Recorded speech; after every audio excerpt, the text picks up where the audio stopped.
සුබ දවසක් ළමයි. අද මම ඔයත් එක්ක සාකච්ඡා කරන්න බලාපොරොත්තු වෙන්නේ ඔයගොල්ලන්ගේ ගිණුම්කරණය ප්‍රශ්න පත්‍රයේ ඊටාම වැදගත් ගිණුම්කරණය ගැටලුවක් වෙන හවුල් ව්‍යාපාර ගිණුම්කරණය සම්බන්ධයෙන්. මේ හවුල් ව්‍යාපාර ගිණුම්කරණය සම්බන්ධයෙන් කතා කරනකොට ඒකේ එක විශේෂිත අවස්ථාවක් තමයි මේ ලාභ සංශෝධනයකුත් එක්ක හවුල් ව්‍යාපාර ගාණක් හදන්නේ කොහොමද කියන කාරණේ. කාලයක් ඉඳලා ඔයගොල්ලන්ගේ පසුගිය ප්‍රශ්න පත්‍රවල මම දැක්කා මේ හවුල් ව්‍යාපාරයේ ලාභය ගණනය කරලා ඔයාට දෙනවා. ඔයාට දෙන්නේ දුන්නු ලාභේ යම් යම් ගැළපෙලි ටිකක් තියෙනවා ඒව සිදු කරලා නැහැ කියනවා. ඒ ලාභය සංශෝධනය කරලා ඊට පස්සේ ඒ ලාභය විසර්ජනය කරලා ඊට පස්සේ ඔයාට ජංගම ගිණුම් ප්‍රාග්ධන ගිණුම් පිළියෙල කරලා එතනින් මූල්‍ය තත්ත්ව ප්‍රකාශනය පිළියෙල කරන අවස්ථාව. right. ඉතින් අද අපි සාකච්ඡා කරන්න යන්නේ කොහොමද ලාභ සංශෝධනයකුත් එක්ක හවුල් ව්‍යාපාර ගැටලුවක් විසඳගන්නේ කියලා. මුලින්ම ඔයා පල්ලෙහා description එකේ අද අපි සාකච්ඡා කරන පේපරේ download කරගන්න. ඊට පස්සේ දිගටම මාත් එක්ක මේ ගාන හදාගෙන යන්න. right. මුලින්ම පුතේ අපි ගාන කියවමු. දමින්ද සහ සුමින්ද පවත්වාගෙන ගිය හවුල් ව්‍යාපාරේ හවුල් ගිවිසුම පහත පරිදි වේ. ඒ කියන්නේ පුතේ දමින්දයි සුමින්දයි කියලා දෙන්නෙක් තමයි මුලින්ම ඉඳලා තියෙන්නේ. මම දමින්දව D කියලා ගන්නම් සුමින්දව S කියලා ගන්නම්. දමින්දයි සුමින්දයි එකතු වෙලා පුතේ හවුල් ව්‍යාපාරයක් කරන් ගිහිල්ලා. right. ඒ දෙන්න අතර ගිවිසුම් මෙන්න මෙහෙම තිබිලා.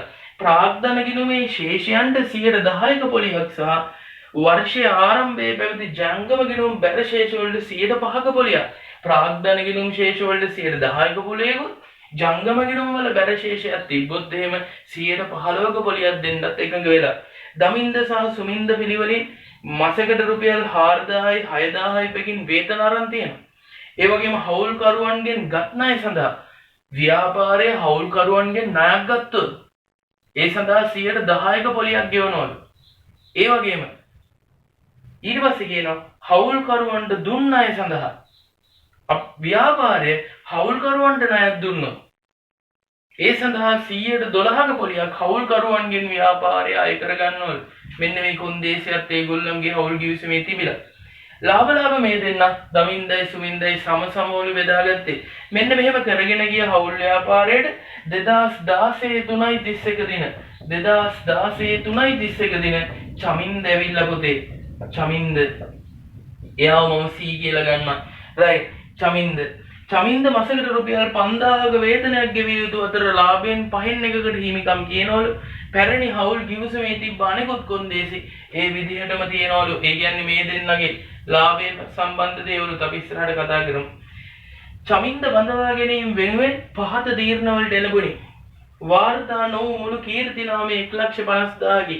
කීර්ති නාම ගිණුම පොත්වල පවත්වාගෙන නොයා යුතු අතර අවශ්‍ය ගැළපීම් ප්‍රාග්ධන ගිණුම තුලින් සිදු කළ යුතුය.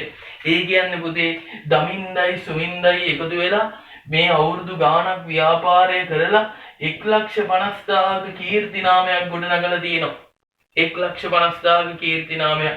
චමින්ද ආපු දවසට 1,50,000ක් දමින්දයි සුමින්දයි එකතු වෙලා ගොඩනගපු කීර්ති නාමය පුතේ අපි ටක් ගාලා ඒක ප්‍රාග්ධන ගිණුමෙන් ගලපන්න ඕනේ. ඇයි? වයිද ඇයි?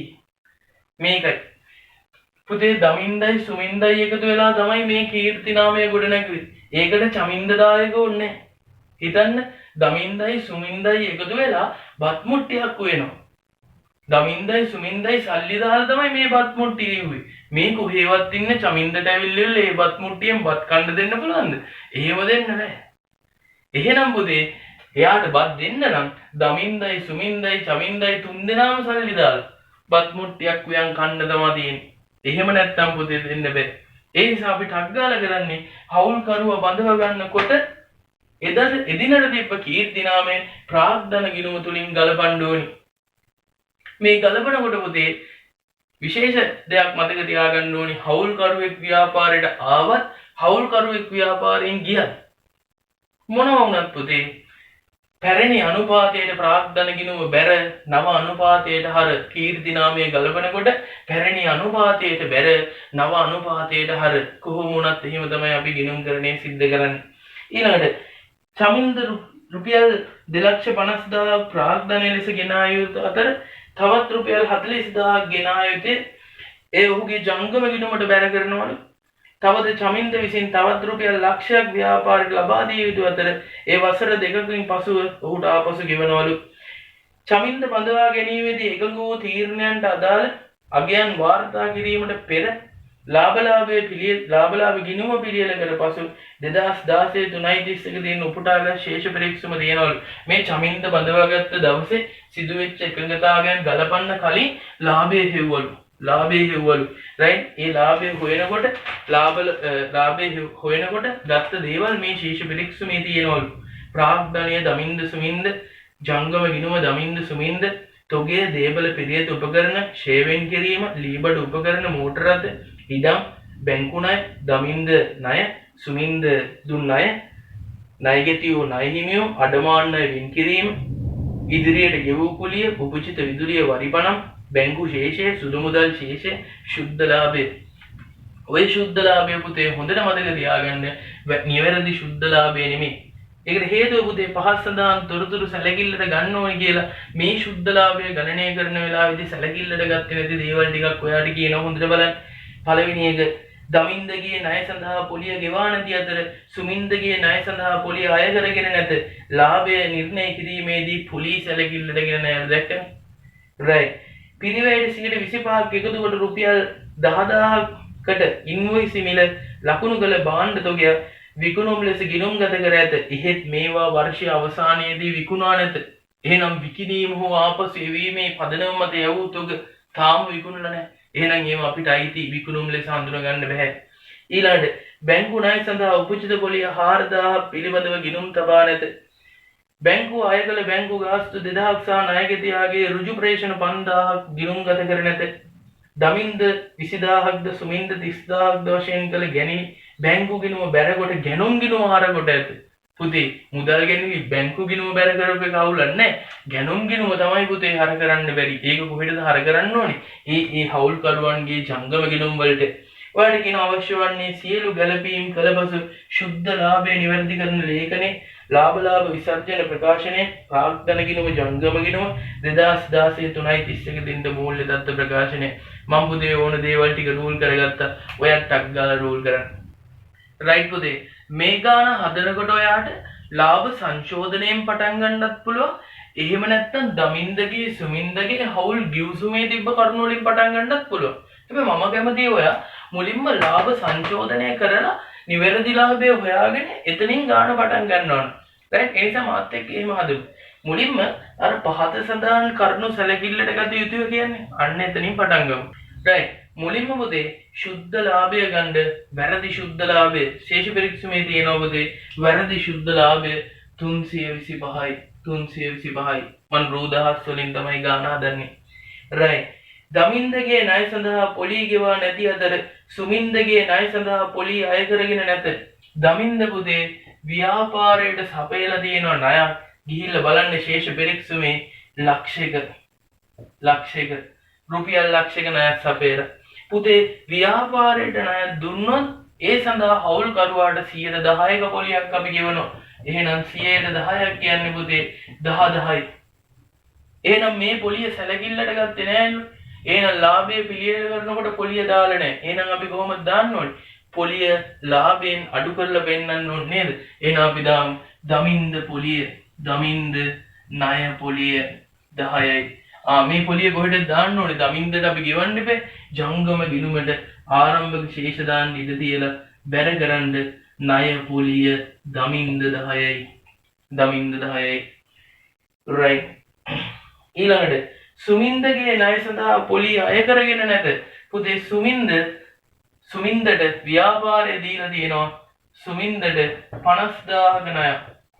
පුතේ සුමින්දට දුන්නොත් හවුල්කරුවෙක්ට ණයක් දුන්නොත් ඒ සඳහා හවුල්කරුවගෙන් 100ට කීයක පොලියක් අය කරගන්නවා කිව්වද? 12ක පොලියක් අය කරගන්නවා කිව්වා. එහෙනම් 100ට 12ක් ගත්තොත් පුතේ 6000යි. එහෙනම් ඒ පොලිය ව්‍යාපාරයට මොකද්ද? ආදායමක්. එහෙනම් දාන්න සුමින්ද ණය පොලිය. සුමින්ද ණය පොලිය 6000යි. right. සුමින්ද මොකද කරන්න ඕනේ පුතේ? ඒක ව්‍යාපාරයට අරගෙන එන්න ඕනේ. ආරම්භක ශේෂ තිබ්බොත් දාන්න ඉඩ තියලා සුමින්ද ණය පොලිය සුමින්ද ණය පොලිය 6යි. right. පුතේ හැමතිස්සෙම මතක තියාගන්න ජංගම ගිණුම හරපැත්තේ තියෙන්නේ හවුල්කරුවන් ව්‍යාපාරට රැගෙන ආ යුතු මුදල්.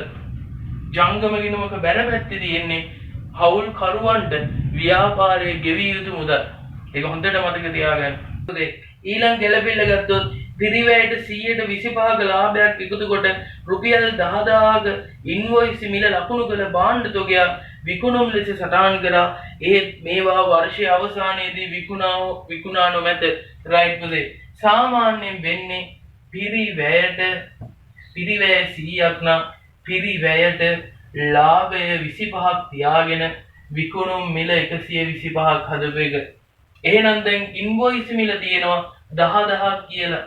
එහෙනම් අපිට පිරිවැය හොයාගන්න ඕන නම් 125න් බෙදලා 100න් වැඩි කරන්න ඕනේ. 10000 125න් බෙදලා 100න් වැඩි කරොත් පුතේ 8000යි. එහෙනම් රුපියල් 8000ක් වෙච්ච එක 2000ක ලාභයක් තියාගෙන විකුණලා තියෙන්නේ කීයටද? 10000කට. අපිට ඒක ප්‍රශ්නයක් නැහැ. හැබැයි මෙතන තියෙන ප්‍රශ්නේ තියෙන්නේ පුතේ අපි විකිණීම වාපස් වේවෙන් පදනම මත යවුත් උග තාම විකුණලා නැහැ. ඔය ගිණුම් වර්ෂයේ අවසාන දිනේ වෙනකොටත් තාම විකුණලා නැහැ. එහෙනම් අපිට ඒක විකුණුම් ආදායමක් විදියට ගන්න බෑ. එහෙනම් මේ 10000 අපි ලාභයෙන් අඩු කරන්න ඕනේ. විකිණීම හෝ ආපසු එවීම මත යවූ තොගය 10000යි. ඒ වගේම පුතේ මතක තියාගන්න ඕනේ අපි විකුණුම් පිරිවැය හොයනකොට අගතොගය අඩු කරලා පෙන්නනවා. ඒ අගතොගයට දැන් එකතු වෙන්න ඕනේ පුතේ 8000. ඒක තාම විකුණුවේ නැති නිසා පිරිවැයට එහෙනම් අපි ඒක එකතු කරන්න ඕනේ. විකිණීම හෝ ආපසු එවීමේ මත යවූ තොග පිරිවැයට 8000යි. තේරෙනවද? right. මෙතනින් මේක නවත්තන්න බෑ පුතේ. සාමාන්‍යයෙන් ණයට වික්කොත් වෙන්නේ කොහොමද? අපි දුවිත සදාන බලන්න. විකුණුම් ගිණුම බැර කාටද ඒක හර වෙන්නේ? ණය ගෙතියාට පුතේ හර වෙනවා. ණය ගෙතියාට හර වෙනවා. එතකොට බලන්න ණය ගෙති ශේෂය දෙනවා. ණය ගෙතියෝ ශේෂය දෙනවා 40000 හර ශේෂය. දැන් ණය ගෙතියාගේ මේ 40 කියන ශේෂය ඇතුලේ මේ 10000ක් තියෙනවා. දැන් මේක විකුණුමක් නෙමෙයිනේ. එහෙනම් මොකද කරන්න ඕනේ? මේ 10000 පුතේ ණය ගෙතියා මොනවද කරන්න ඕනේ? බැර කරන්න ඕනේ. ඒකත් මේ වෙලාවෙදිම සිද්ධ කරගන්න ඕනේ. right. ණය ගෙතියාට මොනවා හරි තව ගැළපෙලි තියෙනවද දන්නේ නැහැ. ඒ නිසා අපි මේක මෙහෙම්මම තියාගමු. right. ඊළඟට බැංකු ණය සඳහා උපජිත පොලිය 4000 පිළිබඳව ගිණුම් තබා නැත. පුතේ ශේෂ පරීක්ෂමේ මම කොහොමවත් ණය පොලිය දැක්කේ නැහැ. උපජිත පොලිය දෙනවා 4000ක්. ඒකට ගිණුම් තියලා නැහැ. එහෙනම් පොලිය පුතේ ලාභය ගණනය කරනකොට සැලකිල්ලට අරන්නේ ඒක අඩු කරන්න ඕනේ. අපි දානවා බැංකු ණය පොලිය. බැංකු ණය පොලිය 4යි. ඒක උපජිත පොලියන්නේ ගෙවිය යුතුනේ. එහෙනම් මූල්‍ය දත්ත ප්‍රකාශනයේ ජංගම වගකීම් වල දානවා උපජිත පොලිය බැංකු ණය. උපජිත බැංකු ණය පොලිය 4යි. තේරුණාද? ඊළඟට පුතේ බැංකුව අය කළ බැංකු ගාස්තු 2000ක් සහ ණය ගෙතියාගේ ඍජු ප්‍රේෂණ 5000ක් අපි ගිණුම් ගත කරලා නැහැ. බලන්න බැංකුව අය කළ බැංකු ගාස්තු සටහන් කරේ නැත්නම් පුතේ ඒක කොහොමද බැංකු ගිණුමට සටහන් වෙලා තියෙන්නේ. නමුත් අපේ ලාභය ගණනය කරනකොට අපි සැලකිල්ලට ගත්තේ නැති නිසා පුතේ ලාභය වෙනකොට අඩු කරන්න ඕනේ. බැංකු ගාස්තු කීයද? කියන්නේ 2000ක්. right. ඊළඟ කාරණේ පුතේ ණය ගෙතියාගේ ඍජු ප්‍රේෂණ 5000ක්. ණය ගෙතියා කෙලින්ම සල්ලි දීලා අපිට එහෙනම් පුතේ මුදල් හර වෙලා තියෙන්නේ සල්ලි හම්බ වෙලා. ඒ වුණාට පුතේ ණය ගෙතියා අඩු වෙලා නැහැ. එහෙනම් ණය ගෙතියා වාවේ අඩු වෙන්න ඕනේ පුතේ තව 5000ක්. එහෙනම් ණය ගෙතියාගේ අගශේෂය දැන් අපිට හම්බ වෙනවා. ඇත්තටම මෙතනින් අඩු වුණාම 25ක් කියලානේ. ණය ගෙතියාගේ හර ශේෂය ඊ ගේනවා 25000ක්. දැක්කද මම අර ණය ගෙති ගිණුම තියාගන්න කිව්වේ ඒකයි. තව ගැළපිලි ඉස්සරහට වෙන්න පුළුවන් නිසා. ඊළඟට කියනවා පුතේ දමින්ද රුපියල්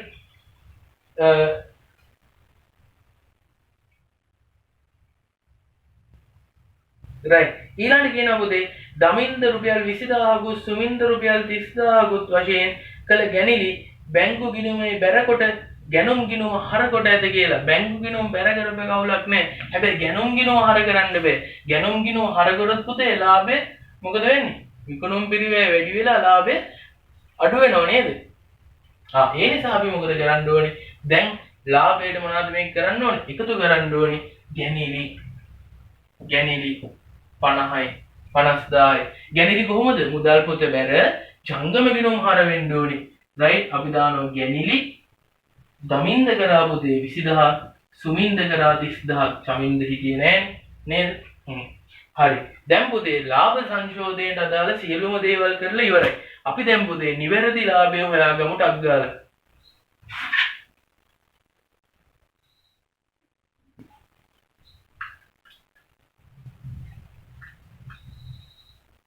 එකතු වෙන්න ඕනේ ඒවා ටික එකතු කරොත් පුතේ 64යි. ඊට පස්සේ 325ට 64ක් එකතු කරොත් 389. මෙතනින් 26ක් අඩු වෙන්න ඕනේ. එතකොට 26ක් අඩු වුණොත් පුතේ 363යි. මේක තමයි අපේ නිවැරදි ශුද්ධ ලාභය වෙන්නේ. ඒක අපි කියලා මෙතනට දාගන්නවා 363යි. දැන් තියෙන්නේ අපිට මේ දෙන්නගේ givisumේ අදාළ දේවල් සහ චමින්ද ව්‍යාපාරයට ආපු දවසේ ඇතිවෙච්ච එකඟතාවයන් පිළිබඳව ගිණුම් තියන්න. රයිට්. දැන් පුතේ අපි ගානේ මුලින් ඉඳලා පටන් ගමු. ප්‍රාග්ධන ගිණුමේ ශේෂයට 110ක පොලියක් දෙන්නලු. පුතේ ප්‍රාග්ධන ගිණුමේ ශේෂ තිබුණා. අපි දාගමු ආරම්භක ශේෂ තිබුණා. ශේෂය 4,04,000 සහ 3,00,000 නේද? චමින්දගේ තිබුණේ නැහැ. දැන් මේකට දෙන්නලු 110ක පොලියක්. එහෙනම් අපි ලාභ විසර්ජනය දානවා. ප්‍රාග්ධන පොලිය දමින්ද සුමින්ද 110ක් කියන්නේ 40යි 30යි නේද? 70ක් අඩු වෙන්න ඕනේ. තේරුණාද? රයිට්. ඊට පස්සේ කියනවා පුතේ පොඩකින් මේ ප්‍රාග්ධන පොලිය කොහෙටද දාන්නේ? ලාභාලාභ විසර්ජනය අර ජංගම ගිණුම බැර. එහෙනම් දානවා ප්‍රාග්ධන පොලිය 40යි 30යි. රයිට්. ඊට පස්සේ ජංගම ගිණුම් බැර ශේෂ වලට 105ක පොලියක්. බලන්න පුතේ ජංගම ගිණුම් ශේෂ කොහමද කියලා. ජංගම ගිණුම් වල දුමින්දගේ තිබ්බ බැර 80ක්. රයිට්. සුමින්දටයි චමින්දටයි නෑ පුතේ. සුමින්දගේ බැර ශේෂයක් නෙමෙයි තියෙන්නේ. සුමින්දගේ හර ශේෂයක් තියෙනවා 30000ක. පුතේ හර ශේෂ වලට අපි පොලිය දෙන්නේ නැහැ. මොකද හර ශේෂයක් කියන්නේ සුමින්ද ව්‍යාපාරයට අරන් එන්න ඕනේ ගන්න. රයිට්. ව්‍යාපාරයේ සුමින්දට ගෙවන්න ඕන එකක් තමයි බැර ශේෂයක් කියන. අපිට ඒකට පොලියක් දෙන්න පුළුවන්. එතකොට මොකද? ඒ 80000ට අපි දෙන්න ඕනේ 105ක පොලියක් නේද? අපි බලමු. බෙදීම 100 වැඩි කිරීම 5 කියන්නේ පුතේ 4යි නේද?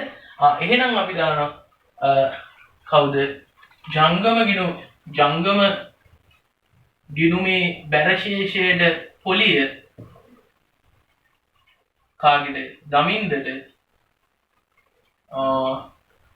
කීයද අපිට 80ට 100ට 5. එතකොට 4. එහෙනම් 4. දැන් ජංගම ගිණුමේ පොලිය කොහෙටද දාන්නේ? ලාභාලාභ විසර්ජන ගිණුම හර ජංගම ගිණුම බැර. ජංගම ගිණුමේ පොලිය දමින්දට 4යි. සුමින්දටයි චමින්දටයි නෑ. තේරුණාද? පුතේ ඊළඟට දමින්ද සහ සුමින්ද පිළිවෙලින් රුපියල් 4000 6000 බැගින් මාසික වේතන ගෙවන්න ඕනේ කියලා කියනවා. රයිට් පුතේ. මාසික වේතන අපි 12න් වැඩි කරන්න ඕනේ. එතකොට දමින්දට 4000 ගානේ 12ක් කියන්නේ පුතේ 48000. එතකොට අපි වේතන කොහොමද? ලාභාලාභ විසර්ජන ගිණුම හර. රයිට්. අපි වේතන දානවා දමින්දට යනවා 48ක්. බලන්න සුමින්දට කීයක් යනවද කියලා වේතන? සුමින්දට පුතේ 6000 ගානේ 12ක්. ඒ කියන්නේ 72ක්. මේකත් පුතේ මොකද වෙන්න ඕනේ? අඩු වෙන්න ඕනේ. 72යි 48යි කියන්නේ පුතේ 120යි. දැන් තමයි පුතේ ඉතිරි ලාභ කොටස් බෙදන්න ඕනේ. ඊට කලින් පුතේ අපි චමින්ද ආපු දවසේ කරන්න ඕන දේවල් ටික කරමු. චමින්ද ආපු දවසේ අපිට තිබ්බනේ යම් ගැළපෙලි ටිකක් කරන්න. ඒ ටික සිද්ධ කරලා අවසානයේදී ලාභ කොටස් බෙදමු. රයිට්. 2016 3.31 දින චමින්ද බඳවා ගන්නා ලදී. චමින්ද මාසිකට රුපියල් 5000ක වේතන ගෙවිය යුතු අතර ලාභයෙන් පහින් එක. අපිට චමින්දට ගෙවන වේතන මේ අවුරුද්දට අදාළ නැහැ. ඒක ඊළඟ අවුරුද්දේ තමයි අදාළ. හැබැයි ලාභයේ පහින් එක ලාභ කොටස් සහිතද චමින්ද? නෑ ඒකයි දෙත් නෑ. මොකද යා ව්‍යාපාරය අග දවසකනේ 2016 3.31 කියන්නේ ගිණුම් වර්ෂයේ අග.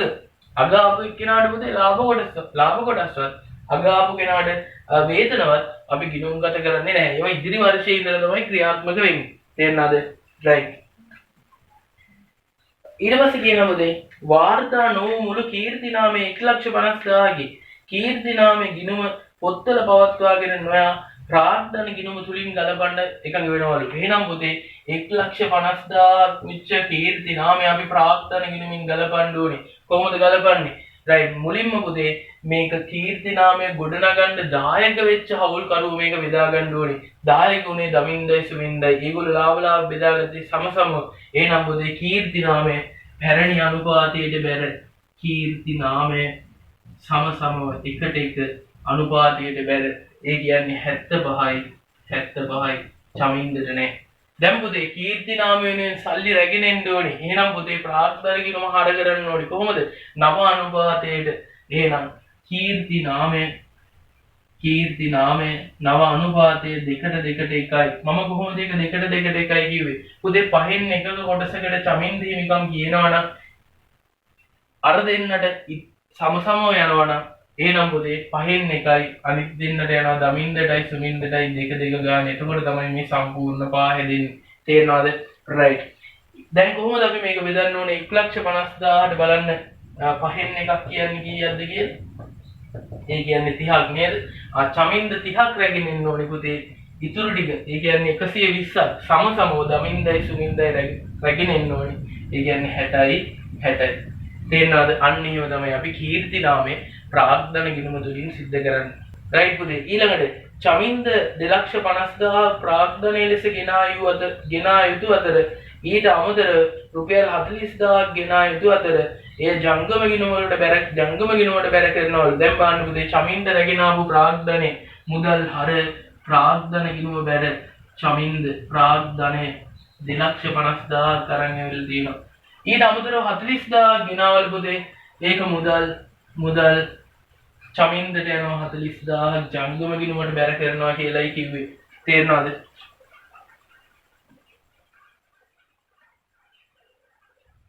ඊළඟට පුතේ කියනවා තවද චමින්ද රුපියල් ලක්ෂයක් ව්‍යාපාරයට ලබා දුන්න අතර ඒ වර්ෂ දෙකක් ඇතුළත ආපසු ගෙවනවා. එහෙනම් පුතේ අපිට තියෙනවා චමින්ද සැපයූ ණය චමින්ද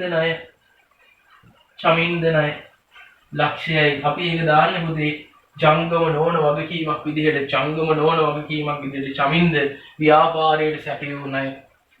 right. දැන් පුතේ අපි ගැළපෙන සේරම කරලා ඉවරයි. දැන් ශේෂ පරීක්ෂුවට අදාළ දේවල් ටික බලන්න ඕනේ. ප්‍රාර්ථනයේ දමින්ද සුමින්ද දැම්ම, ජංගම දමින්ද සුමින්ද දැම්ම, තොගේ දැම්මේ නැහැ. තොගේ කියන්නේ ජංගමවත්කම. ගිහිල් දාන්න තොගේ 78යි. මයිල් දෙවුන කීවේ දාන්න 78යි. ඊට පස්සේ පුතේ දේපල පිරියද උපකරණවාට දීලා තියෙනවා ඉඩම් පිරිවේ ලක්ෂ 5යි ඡේ නැහැ ශුද්ධාගිය ලක්ෂ 5යි. ඊට පස්සේ පුතේ ලී බඩු උපකරණ පිරිවේ 300යි ඡේ වෙන් කිරීම 90යි. ඒ කියන්නේ 210යි. ඊළඟට තියෙනවා පුතේ මෝටර් රථ පිරිවේ 900යි 270යි. ඒ කියන්නේ 900 වෙන 270 කියන්නේ උදේ 630යි. එහෙනම් මෙතනින් අපිට එනවා ශුද්ධාගේ 630යි 500යි 210යි කියන්නේ 1340යි. right. ඊට පස්සේ අපිට තියෙනවා උදේ බැංකු ණය. බැංකු ණය ලක්ෂ 3ක්. ඒක ජංගම නොවන වක්කීමක් බැංකු ණය ලක්ෂ 3යි. ඊට පස්සේ දමින්ද ණය දමින්දත් ව්‍යාපාරයට දුන්න ණයක් තියෙනවා දමින්ද ණය ලක්ෂයයි. අපි ඒකට පොලිය හැදුවා. සුමින්දට දුන්න ණය සුමින්දට ව්‍යාපාරය දුන්න ණයක් පුතේ ඒක ඇවිල්ලා අපි ජංගම නොවන වත්කමක් විදියට හඳුනා ගන්නවා සුමින්ද ණය 50යි. සුමින්ද ණය. ඊළඟ ණය ගෙතියෝ පුතේ ඉස්සෙල්ලා අපි ණය ගෙතියෝ හෙව්වා. ශේෂය මම මේ උඩින් ලියාගත්ත අමතක වෙයි කියලා. ශේෂය තිබුණ පුතේ 25ක් චුට්ටක් ඉන්න. ණය හිමියෝ තියෙනවා පුතේ 80000ක්. ඒකට අදාළ කිසිම ගැළපෙල්ලක් නැහැ නිසා අපි ලියන ණය හිමියෝ ජංගම වගකීමක් 80යි.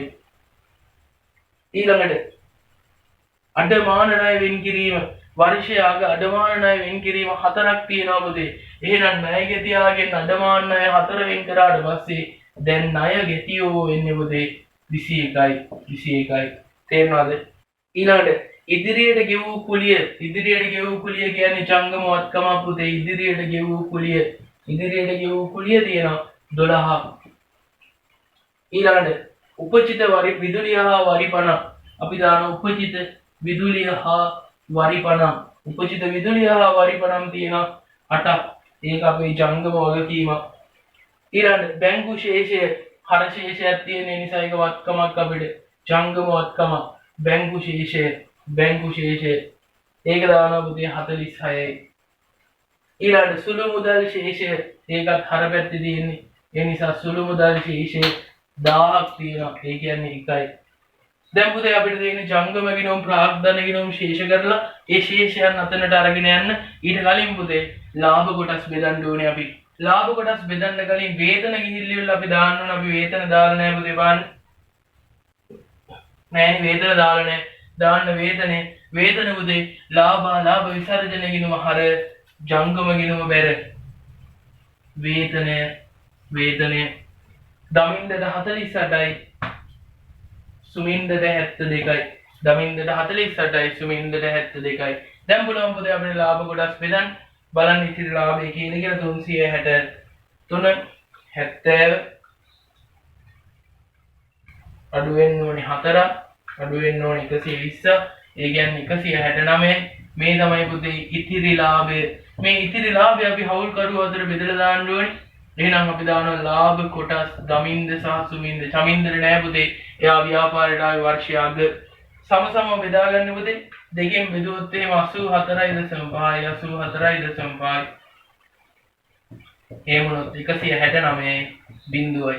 දැන් පුතේ මේ ලාභ කොටස් ලාභ විසර්ජනය හර ජංගම ගිණුම බැර ලාභ කොටස් 84.5 තේරෙනවද?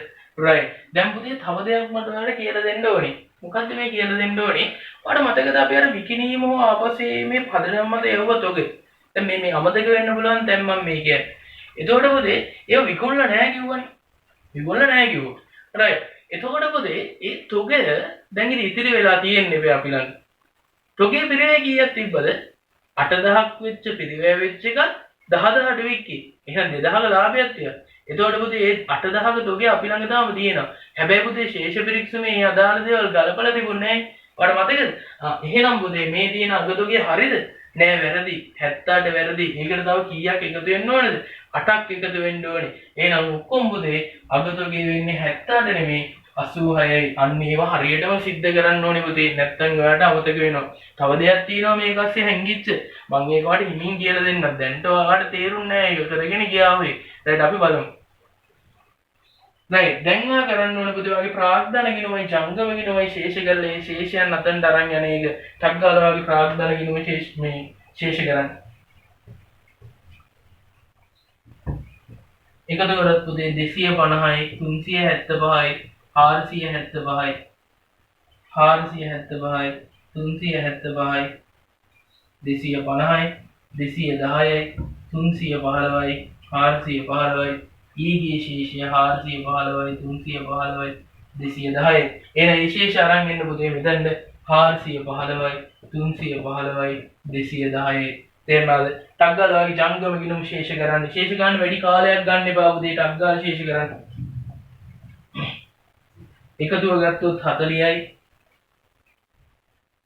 30යි 72යි 84.5 කියන්නේ 186යි 0.5යි 80යි 10යි 40යි 4යි 48යි 84.5 කියන්නේ පුතේ 266.5යි.